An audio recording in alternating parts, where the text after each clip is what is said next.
मोरबी हादसे मामले में 7 दिन की पुलिस हिरासत में भेजे गए ओरेवा समूह की एमडी जयसुख, मृतकों के परिजनों ने लगाए फांसी देने के नारे।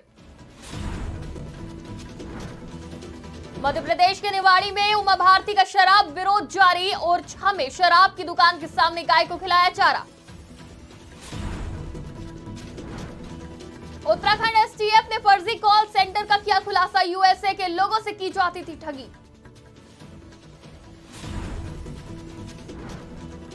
लखनऊ में फिर रोड किनारे ड्राई फ्रूट बेच रहे कश्मीरियों से बदसलूकी, आधा दर्जन कश्मीरी का सामान नदी में फेंका। नमस्कार, आज की खबरों में आपका स्वागत है। मैं हूं आपके साथ शिखा मेहरोत्रा। शुरुआत करेंगे बड़ी खबर से। अयोध्या से बड़ी खबर सामने आ रही है, जहां राम जन्मभूमि को बम से उड़ाने की धमकी। बड़ी खबर आपको बता रहे हैं अयोध्या से, जहां राम जन्मभूमि को बम से उड़ाने की धमकी दी गई है। मोबाइल फोन पर अज्ञात ने दी धमकी। बड़ी खबर आपको बता रहे हैं, सुबह 5:30 बजे आया फोन। बड़ी खबर आपको बता रहे हैं, जहां अयोध्या से ये बड़ी खबर सामने आ रही है, राम जन्मभूमि को बम से उड़ाने की धमकी मिली। मोबाइल फोन पर धमकी दी गई है, अज्ञात व्यक्ति द्वारा मोबाइल फोन पर धमकी दी गई है। सुबह 5:30 बजे फोन आया और कहा कि 10 बजे तक उड़ा देंगे राम जन्मभूमि। राम जन्मभूमि के येलो जोन के निवासी के फोन पर आई धमकी। राम जन्मभूमि के येलो जोन क्षेत्र में स्थित रामलला सदन में निवास कर रहे मनोज कुमार के मोबाइल फोन पर अज्ञात ने धमकी दी है। सुबह 5:30 बजे फोन आया। धमकी देने वाले ने कहा कि 10 बजे तक उड़ा देंगे राम जन्मभूमि को। शिकायतकर्ता मनोज मौके पर प्रयागराज में कर रहे हैं कल्पवास। अयोध्या से ये बड़ी खबर सामने आ रही है और इस खबर पे हमारे साथ संवाददाता अबू तला जुड़ चुके हैं। तला, जिस तरह से ये मामला सामने आया है, राम जन्मभूमि को उड़ाने की धमकी दी गई है, क्या कुछ जानकारी है?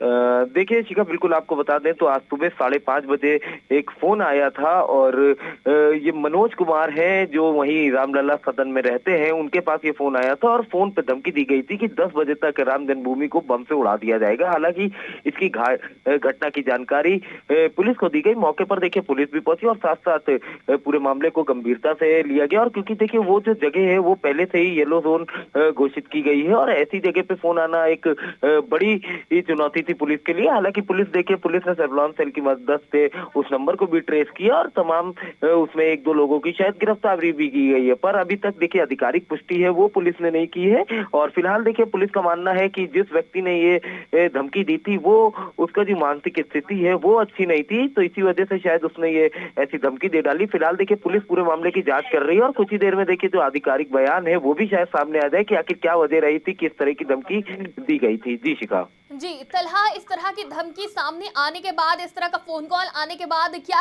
राम जन्मभूमि की सुरक्षा में कुछ बदलाव किया गया है? क्या और चाक चौबंद कर दी गई है पहले से सुरक्षा व्यवस्था? देखिए सुरक्षा व्यवस्था की बात की जाए तो देखिए वो येलो जोन पहले से ही है और बड़ी तादाद में वहां पर जो आरएएफ की टीम है वो खुद रहती है हर टाइम मौके पर और जो पुलिस बटालियन है वो मौके पर मौजूद रहती है। तो देखिए इस धमकी के बाद जो सुरक्षा व्यवस्था है वो थोड़ी बहुत और बढ़ा दी गई है, पर हर टाइम वहां पे देखा जाता है कि बड़ी तादाद में फोर्स पहले से ही तैनात रहती है। पर इस मामले को देखिए कहीं ना कहीं अयोध्या पुलिस ने गंभीरता से लिया है और जांच की जा रही है और जल्द ही देखिए पुलिस का कहना है कि इस पूरे मामले में जो आरोपी है उनकी गिरफ्तारी की जाएगी। जी शिखा। जी बिल्कुल, बहुत बहुत शुक्रिया हमारे साथ जुड़ने के लिए, तमाम जानकारी के लिए। इस खबर पे हमारे साथ संवाददाता अबू तला जुड़े हुए थे। तो अयोध्या से बड़ी खबर आपको बता रहे हैं, जहां फोन कॉल पर राम जन्मभूमि को उड़ाने की धमकी दी गई।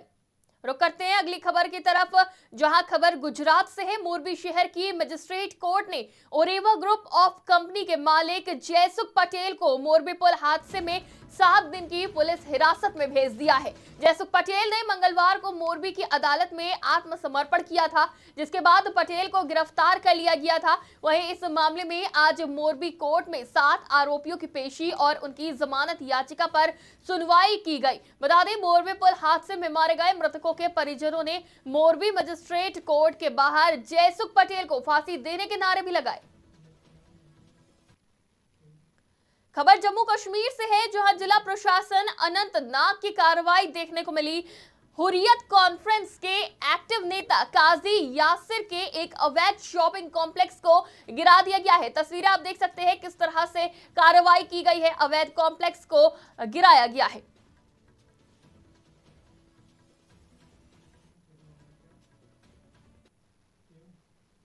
खबर लखनऊ से है, जो एक बार फिर राजधानी लखनऊ के लोहिया पथ पर ड्राई फ्रूट बेच रहे कश्मीरियों से अभद्रता का मामला सामने आया है। अचानक कार से आए दो व्यक्तियों ने कश्मीरी का ड्राई फ्रूट छीनकर गोमती नदी में फेंक दिया और यहां से भाग जाओ कहकर फरार हो गए। मौके पर ड्राई फ्रूट खरीदने आए वकील ने पुलिस को सूचना दी और बताया कि दो व्यक्ति आए और अपने आप को अधिकारी बताकर मेरे हाथ से ड्राई फ्रूट का पैकेट छीनकर गोमती नदी में फेंक दिया और गाली गलौज करने लगे। विरोध करने पर दोनों अपनी कार छोड़कर फरार हो गए। मौके पर पहुंची पुलिस ने तहरीर के आधार पर कार्रवाई करते हुए आरोपी की कार को अपने कब्जे में कर लिया और आरोपियों की तलाश में जुट गई है। बता दें कि 1090 चौराहे के पास लोहिया पथ पुल पर सैकड़ों की संख्या में ड्राई फ्रूट बेचने के लिए कश्मीरी खड़े रहते हैं। कश्मीरी से एक लंबी दूरी तय कर उत्तर प्रदेश के अलग अलग हिस्से में हर साल ड्राई फ्रूट का व्यापार करने कश्मीरी आते हैं और लखनऊ के मुख्य चौराहों और मुख्य पुलों पर बैठकर ड्राई फ्रूट बेचने का काम करते हैं ये कश्मीरी। बहन की गाड़ी निकाल के सामान फेंक दिया, 5-10 लोगों का सामान फेंक दिया। यहाँ घूमती में जी अच्छा घूमती में फेंक के सामान खरीद रहा था। उसने सामान खरीद के अपने हाथ में सामान, उसका भी सामान घूमती में फेंक। लखनऊ में राज्य लोक सेवा अधिकरण है, वहाँ का मैं ट्रेजरर हूँ। मैं हाईकोर्ट ट्रिब्यूनल से अपना काम करके हाईकोर्ट के लिए जा रहा था। तब तक यहाँ ड्राई फ्रूट की दुकानें लगी हुई थी। मैंने सोचा कुछ ले लिया जाए, फिर लौट के आना नहीं होगा। मैं एक दुकानदार से यहाँ सामान लेने के लिए रुका था। तब तक एक व्यक्ति यहाँ से कोई आया इस गाड़ी से और उसने सबका सामान उठा करके फेंकना शुरू कर दिया। खैर वो सामान फेंक रहा था, इससे हमको नहीं इंटेंशन था कि वो किसका और क्यों फेंक रहा है। उन लोगों का आपसी मामला हो सकता था, लेकिन उसने मेरे हाथ में लिए हुए ड्राई फ्रूट को छीना, फेंका। कोई बातचीत नहीं हुई, ऐसे आगे छीन लिया? बस ऐसे है, भागो यहाँ से भागो। कैसे आप यहाँ खरीद रहे हो, जाके दुकान से खरीदो। और उसने मुझसे गाली। खबर मध्य प्रदेश के निवाड़ी से है, जहां ओरछा में शराब की दुकान के सामने उमा भारती ने गाय बांधकर उसे घास खिलाई और शराब दुकान का विरोध किया। बता दें, जब उमा भारती ओरछा आती हैं तो शराब दुकान का विरोध करती हैं। इससे पहले भी उमा भारती के द्वारा शराब दुकानों का विरोध किया गया, चाहे भोपाल हो या इसके अलावा कहीं और। शराबबंदी को लगातार उनका मिशन बढ़ता जा रहा है।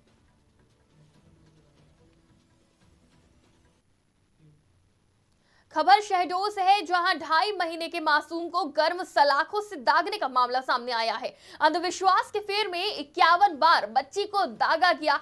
परिजनों ने इलाज के नाम पर अंधविश्वास का सहारा लिया। इसके बाद दुधमुही बच्ची ने अस्पताल में दम तोड़ दिया। बता दें, 1 सप्ताह से मेडिकल कॉलेज में मासूम का इलाज चल रहा था। बच्ची को निमोनिया और सांस लेने में तकलीफ थी। दगना जैसे कुप्रथा के चलते मासूम को मौत के घाट उतार दिया गया। जन्म से ही सांस लेने में इस बच्ची को तकलीफ थी। समुचित इलाज की जगह झाड़ फूक और झोला छाप डॉक्टरों से इलाज कराते रहे परिजन। आखिर में गर्म सरिया से बच्ची को 51 बार दाग दिया गया। हालत बिगड़ने पर मेडिकल कॉलेज में बच्ची की मौत हो गई। असहनीय दर्द से 2.5 महीने की मासूम ने दम तोड़ दिया। सिंहपुर थाना क्षेत्र के कठौतिया गांव का ये मामला बताया जा रहा है। खबर उत्तराखंड से है, जहां उत्तराखंड एसटीएफ ने फर्जी कॉल सेंटर का खुलासा किया है। बता दें, यूएसए के लोगों से इस फर्जी कॉल सेंटर से ठगी की जाती थी। वहीं इस कॉल सेंटर को चलाने वाले 2 लोगों को अरेस्ट कर लिया गया है। खास बात यह है कि यह सेंटर रिटायर्ड आर्मी और पुलिस के नाम पर ठगी करते थे।